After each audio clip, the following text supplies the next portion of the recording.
বিকাশের অ্যাপসে নতুন একটা আপডেট আসছে। আপনারা যদি এরকম শোনা করে তাহলে আপনারা আপনাদের অ্যাপসটা আপডেট দিবেন, তাহলে দেখবেন যে এরকম আসবে। এখানে লেখা দেখতে পাচ্ছেন 5 সেন্ট মানি 21 টাকা 30 দিন। এদিকে দেখতে পাচ্ছেন 10 সেন্ট মানি 41 টাকা 30 দিন। এদিকে দেখতে পাচ্ছেন 25 সেন্ট মানি 94 টাকা 30 দিন। ঠিক আছে, এর বিষয়টা হচ্ছে আমি যদি আমার এখান থেকে 25টা সেন্ট মানি আমি কিনি, তাহলে আমার এখানে 94 টাকা কাটবে। ঠিক আছে, 94 টাকা কাটলে আমি যদি 25টা সেন্ট মানি করি, তাহলে কিন্তু এই 25টা সেন্ট মানিতে আর কোনো টাকা কাটবে না।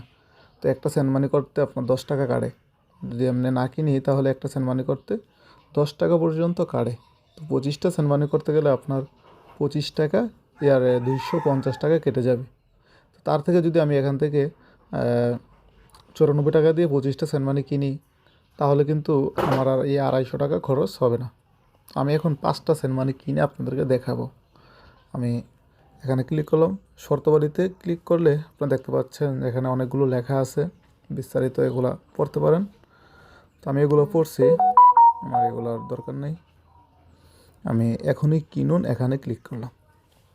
এখানে ক্লিক করার পরে দেখতে পাচ্ছেন আমি আমার পিনটা দিয়ে দিলাম, দিয়ে বান্ডেল কিনতে ট্যাপ করুন, এখানে ক্লিক করলাম।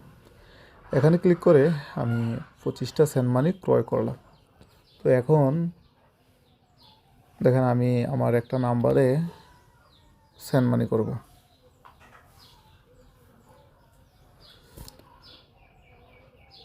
আমি আমার এই নাম্বারে সেন্ড মানি করব। ঠিক আছে, ধরেন এই 1000 টাকা সেন্ড মানি করব। দেখতে পাচ্ছেন যে আমি কিন্তু এই নাম্বারটা আমি প্রিয় নাম্বারে অ্যাড করি নাই।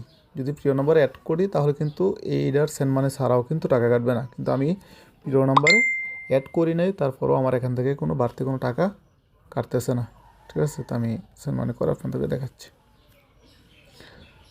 দেখেন আমার এখানে কিন্তু লেখা আছে চার্জ প্রযোজ্য নয়, বান্ডেল যোগ হয়েছে। অর্থাৎ আমি যে 5টা সেন্ট মানি কিনছিলাম, ঠিক আছে, এখান থেকে একটা সেন্ট মানি এখান থেকে খরচ হয়েছে, আরও 4টা সেন্ট মানি আছে। অর্থাৎ আমি 4টা আরও সেন্ট মানি ফ্রিতে করতে পারবো।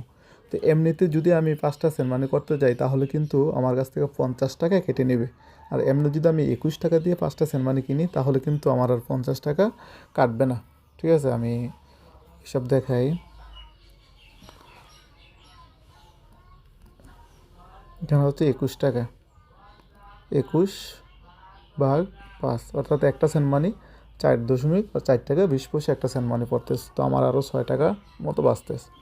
তো আশা করি বুঝতে পারছেন যে নতুন বিকাশের যে নতুন আপডেট আসছে এই আপডেটের সুবিধা কী।